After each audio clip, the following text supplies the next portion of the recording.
Near. Far. Near. Far. Yeah, I can't get my microphone to work. All right, we're just gonna do it. We're just gonna do it.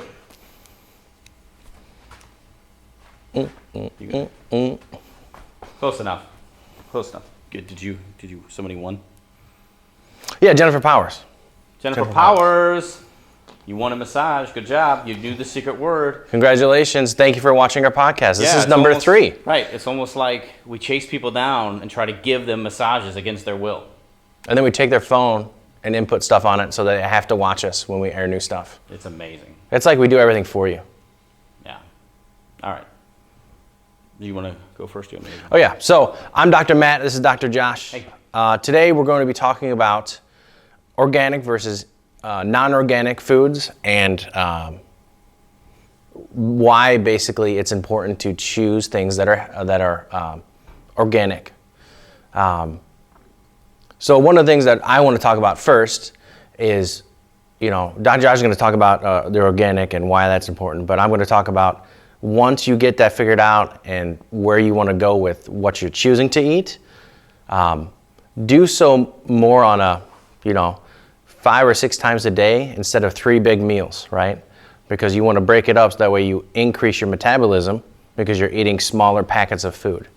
If you just kind of glutton yourself 3 times a day, your body kind of slows down. So that's one thing. The other thing is kind of have a plan of attack once you figure out, hey, I'm going to make a change in my life that says I care about my health. So usually we go and Sunday nights and go shopping, grocery shopping, and we not together, but Well, yeah. And now he's got his wife doing all of our food shopping. She does a great job. Because he cries about it. A lot. Yeah. And then we have to go during lunch, and we only have about half an hour between patients during lunch. So, but yeah, so it's really important to get something planned out and get kind of a plan of attack so that you kind of stay consistent with it once you've decided to actually change. Yeah, that's right. It's always going to be convenience versus health. They're like this: convenience and health. They're always diametrically opposed to each other. There's very few things that are going to be convenient and healthy. So you just got to decide, which is it going to be. One of the things I talk about when I do my talks is this concept of organic versus inorganic, and the concept's been stolen. Organic doesn't mean pesticide free or this or that. Organic is something that grows out of the ground and is living still when you take it into your body. School up the street always invites me to come talk to the kids that they have there during their health week, and I always show up with a stick of chalk. And you all know, if you're my age, you know what chalk is. If you're younger, you grew up in these smart rooms and you don't have any idea what that is. Chalk is a piece of bicarbonate, is what it is. It's a rock, right? It's a white rock. We can color it. We color on out on the sidewalk. Do all kinds of stuff with it. And I tell the kids, I go, look at this. What is this? And they're like, we don't have any idea. I explain to them that this is actually chalk. This is what old people used to write on chalkboards with. And old people who were bad used to have to go outside and knock the chalk off of the erasers. A lot. We had no experience with that. A lot. Anyway, so the little kids go, okay. And I go, now you little guys are growing, and you're growing really fast. What is it in your bodies that's making you grow? And then it's always some super smart little girl is like, oh, our bones.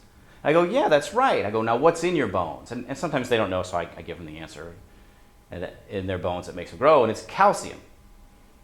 And I go, so if that's true, and then this chalk is mostly calcium, carbonate, then we should just eat this chalk, and that calcium will go right into our bones. And then some little boy always tries to eat the chalk, That's just the way of things. And I say to them, will that work though? And they're like, no. I'm like, well, why not? And they're like, well, we don't know. I said, all right, put that on the side. Think about this for a second. Broccoli has maybe 1/100th, 1/1000th of the amount of calcium that a piece of chalk does. But if we eat broccoli or spinach, will that calcium go into our body? And the kids all say yes. It is crystal clear to them. Now, they don't know why, but they understand that intrinsically. And I say, why is something that mostly is chalk, mostly is calcium, and when we eat it won't go into our body, and something that has just a little bit of calcium will? And then we play around with the idea and until they hit upon it, and that is this. Mother Nature does not like doing extra work. She's very efficient. When you take something into your body that's living, she's very good at extracting the nutrients that we need from it. When you take something into your body that's dead, that's just a rock, your body has a very difficult time taking up good nutrients from it. So if you expand that concept to everything that you eat, take in things that are not, the word is raw, but it's got kind of a connotation to it. Take in things that are living or that were very recently living and try to stay away from things that are heavily preserved. You're going to be much, much healthier. Now, again, back to what Dr. Matt was saying, the convenience versus health deal, getting real food, keeping raw food around, like in the fridge that we have here at the office, it's a super big pain in the butt, because you got to go shopping twice a week, got to cut it up. If you don't eat it, then it goes bad. But that's actually what's good about it. Eating living things, it's easy for your body to take up. We have so many new patients that we see here when we sit and speak with them, and they're very mad at themselves, and they're mad at their bodies. And then we ask them, when's the last time you ate something that was actually good for you? And when we start that conversation there about what is intrinsically good for your body, what is organic, what is healthy, if you start eating those things, you'll notice a big change in the way your body works. And I guess my point is just this. If you're not eating those things, then don't be mad at yourself if you're not as healthy as you want to be. And it's really easy to make a change. Now, having said that, it's Halloween tomorrow. Yeah, tomorrow. So no one's going to be eating anything healthy. So maybe I'll get this podcast posted next week, and then we'll just talk about it then. So we'll save the judging to a later time. Yeah, really. So most of what I said came off as a big lecture, and I didn't mean it to. I just want people to kind of get in their head when they look at the food that they're eating.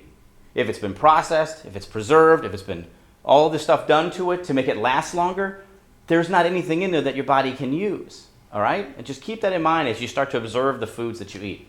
We'll talk more about it at a later date. Yeah, so one of the things we want to, the closing statement, we don't judge, we just encourage.